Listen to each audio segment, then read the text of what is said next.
الحمد للہ رب العالمین والصلاة والسلام علی سید المرسلین اما بعد فاعوذ باللہ من الشیطان الرجیم بسم اللہ الرحمن الرحیم صلاۃ والسلام علیک یا رسول اللہ وعلی آلک واصحابک یا حبیب اللہ صلاۃ والسلام علیک یا نبی اللہ وعلی آلک واصحابک یا نور اللہ۔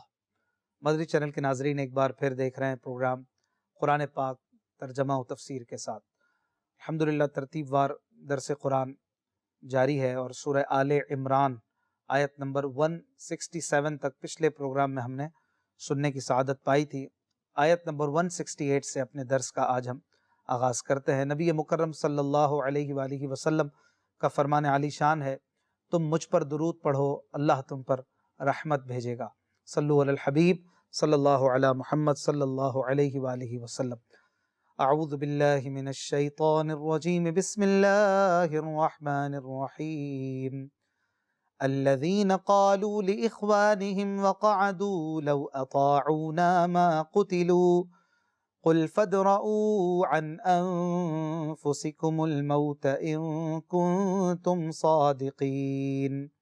ترجمہ: وہ جنہوں نے اپنے بھائیوں کے بارے میں کہا اور خود بیٹھے رہے کہ اگر وہ ہماری بات مان لیتے تو نہ مارے جاتے۔ اے حبیب تم فرما دو اگر تم سچے ہو تو اپنے سے موت دور کر کے دکھا دو۔ ناظرین کرام، منافقین نے احد میں شہید ہونے والوں کے بارے میں یہ کہا تھا کہ اگر یہ ہماری بات مان لیتے، ہماری ہی طرح گھروں میں بیٹھے رہتے تو مارے نہ جاتے، شہید نہ ہوتے یا زخمی نہ ہوتے۔ ان کے جواب میں فرمایا گیا کہ اگر تم سچے ہو تو اپنے سے موت کو دور کر کے دکھا دو۔ یقیناً موت تو بہرحال آ کر ہی رہے گی، خواہ آدمی گھر میں چھپ کر ہی کیوں نہ بیٹھ جائے۔ تو یہ کہنا سراسر غلط ہے کہ اگر لوگ ہماری بات مان کر راہ خدا میں نہ جاتے تو نہ مارے جاتے۔ اگلی آیت میں اللہ تبارک و تعالیٰ فرماتا ہے وَلَا تَحْسَبَنَّ الَّذِينَ قُتِلُوا فِي سَبِيلِ اللَّهِ أَمْوَاتًا بَلْ أَحْيَاءٌ عِندَ رَبِّهِمْ يُرْزَقُونَ۔ ترجمہ: اور جو اللہ کی راہ میں شہید کیے گئے ہرگز انہیں مردہ خیال نہ کرنا، بلکہ وہ اپنے رب کے پاس زندہ ہیں، انہیں رزق دیا جاتا ہے۔ ناظرین کرام، اکثر مفسرین کا قول یہ ہے کہ یہ آیت شہداء احد کے حق میں نازل ہوئی۔ حضرت عبداللہ ابن عباس رضی اللہ عنہما سے بھی روایت ہے کہ سرکار صلی اللہ علیہ وآلہ وسلم نے ارشاد فرمایا، جب تمہارے بھائی احد میں شہید ہوئے تو اللہ تعالیٰ نے ان کی ارواح کو سبز پرندوں کے جسم عطا فرمائے۔ وہ جنتی نہروں پر سیر کرتے پھرتے ہیں، جنتی میوے کھاتے ہیں، سونے کی ان قندیلوں میں رہتے ہیں جو عرش کے نیچے لٹک رہی ہیں۔ جب ان شہداء کرام نے کھانے پینے اور رہنے کے پاکیزہ عیش پائے تو کہا کہ پیچھے دنیا میں رہ جانے والے ہمارے بھائیوں کو کون خبر دے کہ ہم جنت میں زندہ ہیں، تاکہ وہ جہاد سے بے رغبتی نہ کریں اور جنگ سے بیٹھ نہ رہیں۔ اللہ تعالیٰ نے فرمایا میں انہیں تمہاری خبر پہنچاؤں گا۔ بس پھر یہ آیت مبارکہ نازل ہوئی۔ اللہ تبارک و تعالیٰ نے بتایا کہ شہداء کرام کی کیا شان ہے اور شہداء کرام زندہ ہیں۔ اس سے یہ بھی ثابت ہوتا ہے کہ ارواح باقی ہیں، جسم کے فنا ہونے کے ساتھ فنا نہیں ہوتی۔ یہاں آیت میں شہداء کی کئی شانیں بیان ہوئی۔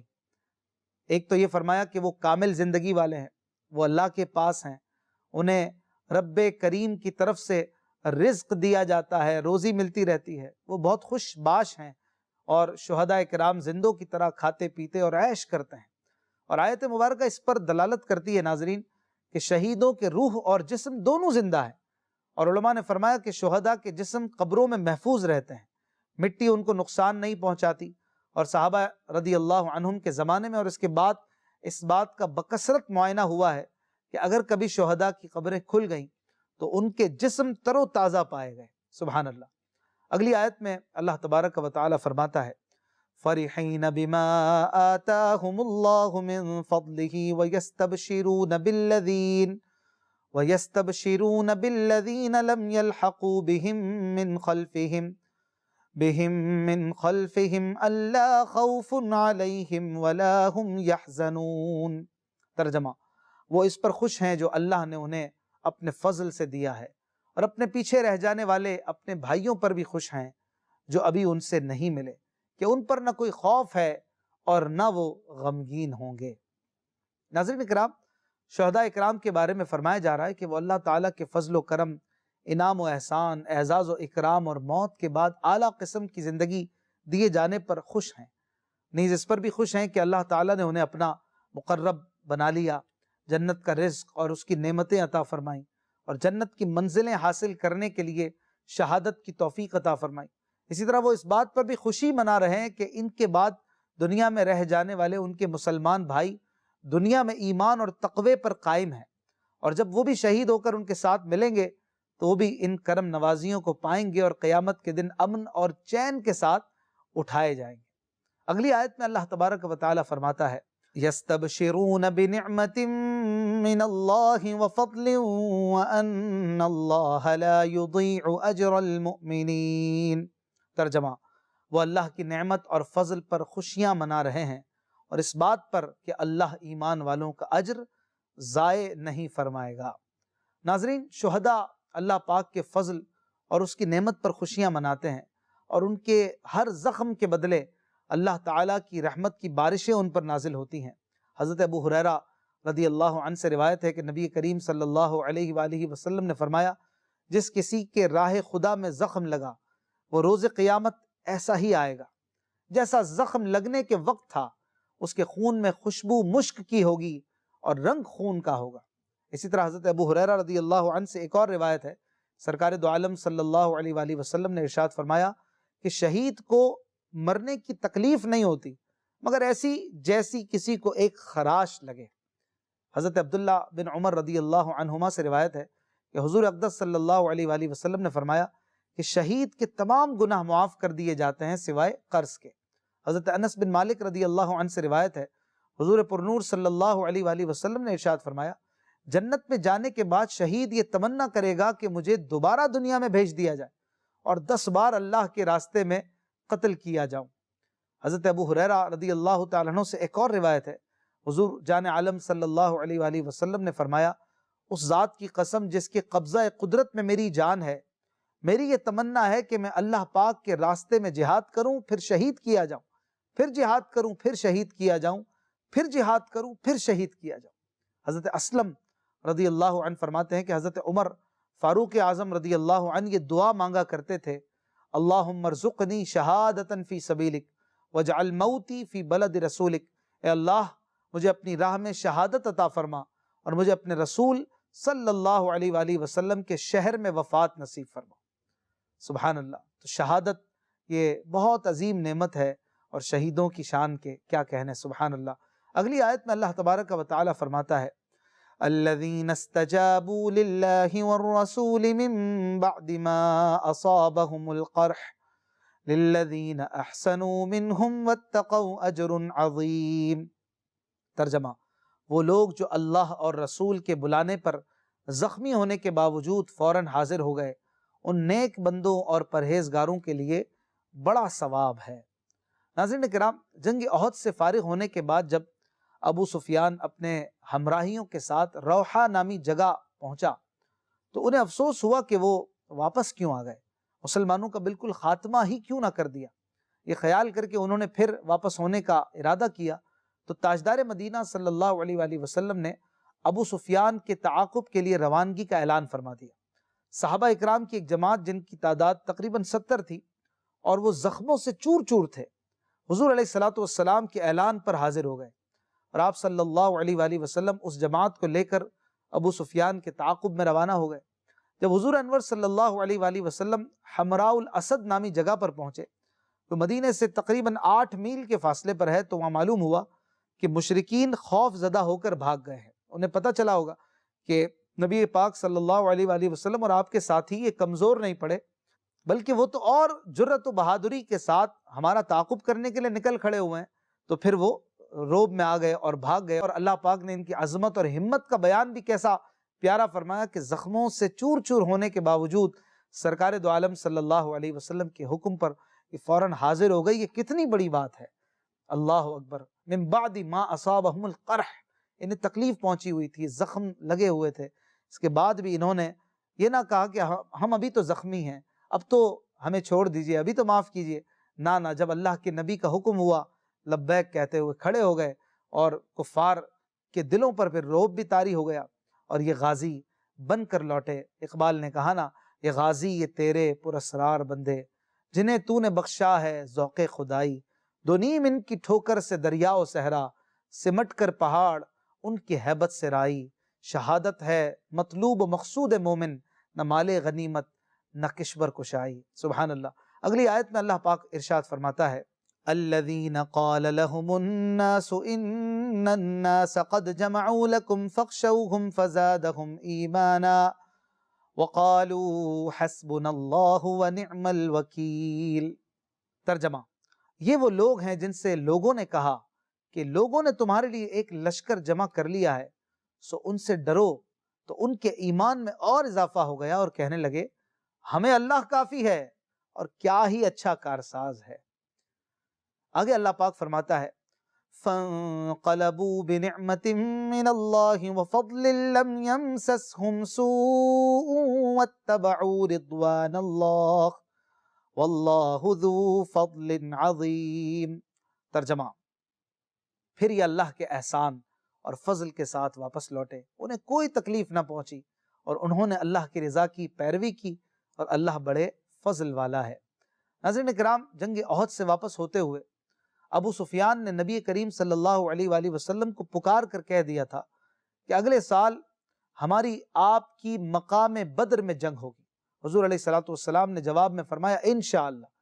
جب وہ وقت آیا اور اہل مکہ کو لے کر ابو سفیان جنگ کے لیے روانہ ہوئے تو اللہ تعالیٰ نے ان کے دل میں خوف ڈالا اور انہوں نے واپس ہونے کا ہی ارادہ کیا۔ اس موقع پر ابو سفیان کی نعیم بن مسعود سے ملاقات ہوئی جو عمرہ کرنے آیا تھا، تو ابو سفیان نے اس سے کہا کہ اے نعیم، اس زمانے میں میری لڑائی مقام بدر میں محمد مصطفیٰ کے ساتھ طے ہو چکی ہے اور اس وقت مجھے یہ مناسب لگتا ہے کہ میں جنگ میں نہ جاؤں بلکہ واپس چلا جاؤں، لہٰذا تم مدینے جاؤ اور حکمت و تدبیر کے ساتھ مسلمانوں کو بھی میدان جنگ میں جانے سے روک دو، اس کے عوض میں تمہیں 10 اونٹ دوں گا۔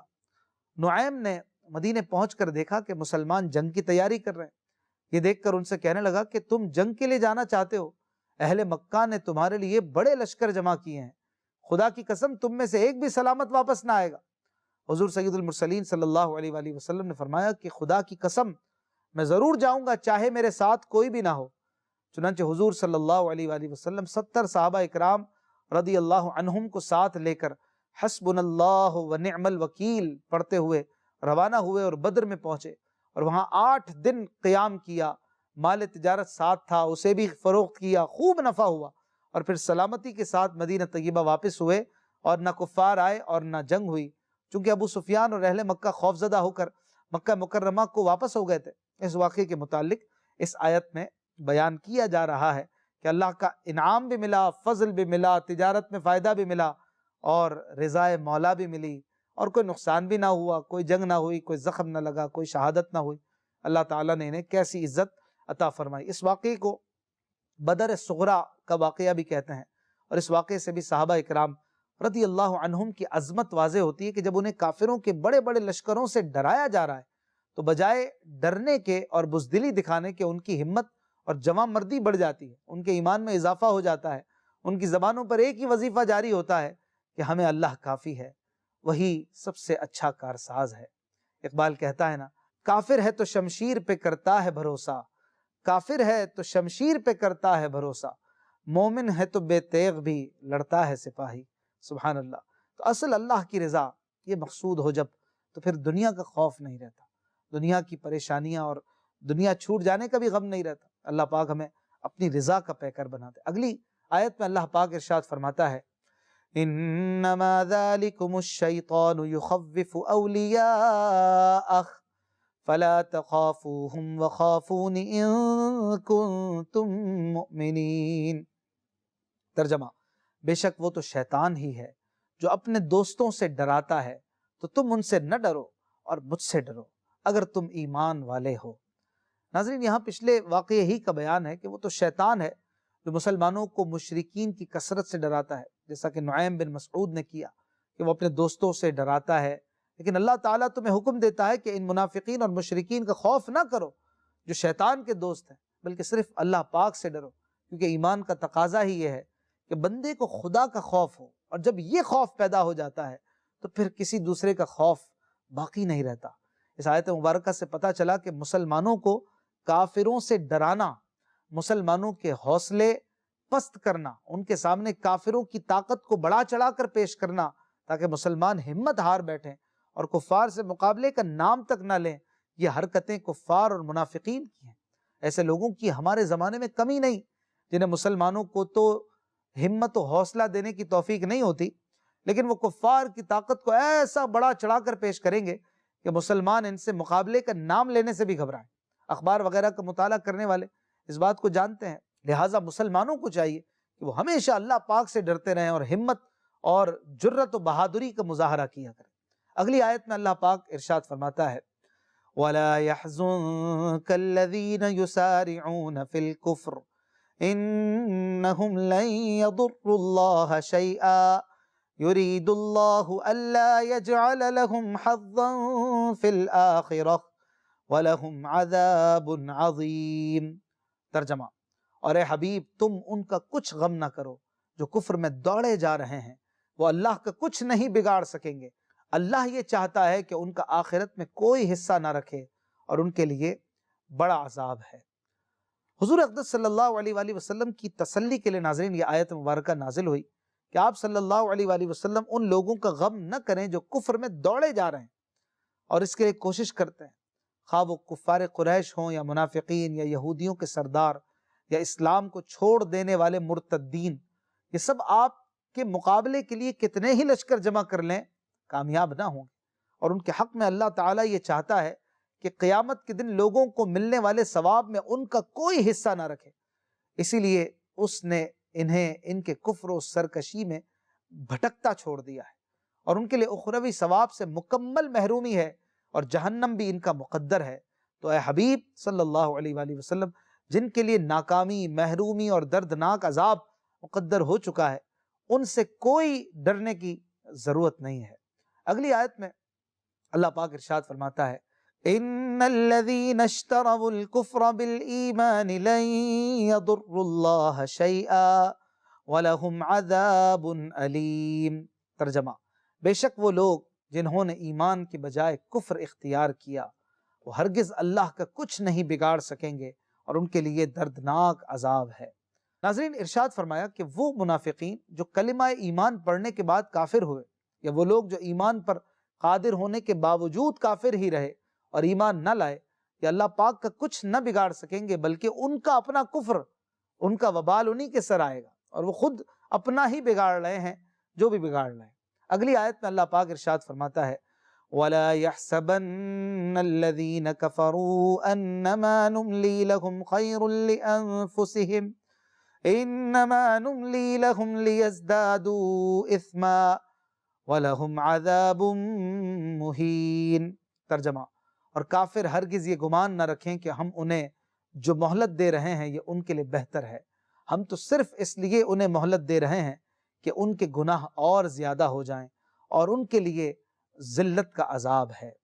ناظرین، اللہ تعالیٰ عموماً فوری طور پر کسی گناہ پر گرفت نہیں فرماتا بلکہ مہلت دیتا ہے، اور دنیاوی آسائشوں کا سلسلہ اسی طرح چلتا رہتا ہے۔ اس سے بہت سے لوگ اس دھوکے میں پڑ جاتے ہیں کہ ان کا کفر اور ان کی حرکتیں کچھ نقصان دہ نہیں ہیں، کوئی مسئلہ نہیں ہے۔ ان کے بارے میں فرمایا گیا کہ کافروں کو لمبی عمر ملنا، انہیں فوری عذاب نہ ہونا اور انہیں مہلت دیا جانا ایسی چیز نہیں کہ جسے وہ اپنے حق میں اچھا سمجھیں، بہتر سمجھیں، بلکہ توبہ نہ کرنے کی صورت میں یہی مہلت ان کے گناہوں میں اضافے اور تباہی اور بربادی کا سبب بننے والی ہوتی ہے، لہٰذا اس مہلت کو اپنے حق میں بہتر نہ سمجھو۔ ناظرین، لمبی عمر پانا اچھا بھی ہو سکتا ہے، برا بھی ہو سکتا ہے، جیسا کہ حضرت ابو بکرہ رضی اللہ عنہ فرماتے ہیں کہ ایک شخص نے حضور پرنور صلی اللہ علیہ وآلہ وسلم سے پوچھا کہ کون شخص اچھا ہے؟ ارشاد فرمایا جس کی عمر دراز ہو اور عمل اچھے ہوں۔ عرض کیا گیا بدتر کون ہے؟ ارشاد فرمایا جس کی عمر دراز ہو اور عمل خراب ہو۔ حضرت ابو ہریرہ رضی اللہ عنہ فرماتے ہیں کہ قزاعہ قبیلے کے 2 شخص نبی اکرم صلی اللہ علیہ وآلہ وسلم پر ایمان لائے، ان میں ایک شہید ہو گیا، دوسرا مزید 1 سال زندہ رہا۔ حضرت طلحہ بن عبید اللہ کہتے ہیں کہ میں نے دیکھا کہ بعد میں مرنے والا شہید سے بھی پہلے جنت میں داخل ہو گیا، مجھے اس پر تعجب ہوا، تو صبح میں نے یہ واقعہ حضور سید المرسلین صلی اللہ علیہ وآلہ وسلم سے عرض کیا تو انہوں نے ارشاد فرمایا کہ کیا اس نے اس کے بعد ایک رمضان کے مزید روزے نہ رکھے تھے اور مزید 6000 رکعت نماز اور اتنی سنتیں نہ پڑھی تھی؟ مطلب چونکہ اس نے زیادہ عمل کیا اس لیے اس کو 1 سال عمر زیادہ ملی، زیادہ عمل ہوا، تو وہ جنت میں بھی جلدی داخل ہوا۔ تو عمر کا زیادہ ہونا اچھائیوں کے ساتھ یہ اچھا ہے، اور عمر کا زیادہ ہونا برائیوں کے ساتھ یہ برا ہے۔ اللہ تبارک و تعالی ہمیں اچھی لمبی عافیت والی سنتوں بھری عمر دے، جس میں ہم اللہ پاک کی رضا والے کام کریں اور عافیت کے ساتھ رہیں، اور عافیت والی، شہادت والی، ایمان والی، ہمیں وہ اپنی رضا والی موت عطا فرمائے۔ زندگی رہی تو اگلے پروگرام میں پھر ملاقات ہوگی۔ اپنا خیال رکھیے گا۔ صلو علی الحبیب صلی اللہ علی محمد صلی اللہ علیہ وآلہ وسلم۔